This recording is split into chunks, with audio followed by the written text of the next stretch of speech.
Guys, maluto tayo ng pork steak. Ayan, pinarito ko po yung pork chop. Ayan, pakita ko sa inyo ang ingredients pagluto lang ng ating pork steak. Bumili po ako ng kalahating kilong pork chop. Pinarito ko po siya, kakatapos ko na siya magprito dyan. Ngayon, ano na natin sa sibuyas na puti. Tapos naglagay ako ng cornstarch para maging malapot yung sauce ng pork steak natin. Lalagyan natin ng oyster sauce tapos toyo.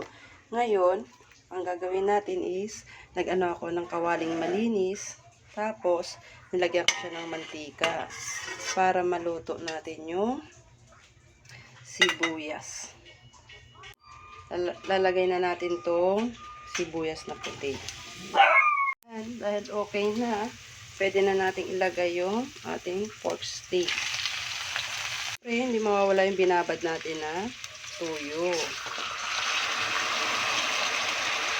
Ayan, nilagay na natin binabad. Nilagyan na natin yung oyster sauce. Ayan pa natin ng kaunting tuyo para ilagay yung sili.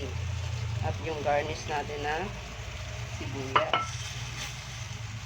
Diba? Ganun lang pagluto ng pork steak.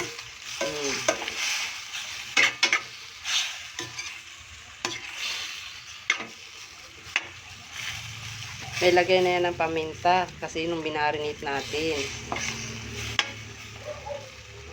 Ayan, para lumapot ang sauce natin, ilagay na natin yung cornstarch na kaunti. Yan ang ating pork steak. Ayan. O, diba? Ganun lang kadali magluto ng pork steak. O, diba? Ayan. Luto na po ang ating pork steak. Charan. O, diba? Lutong-luto ng ating pork steak.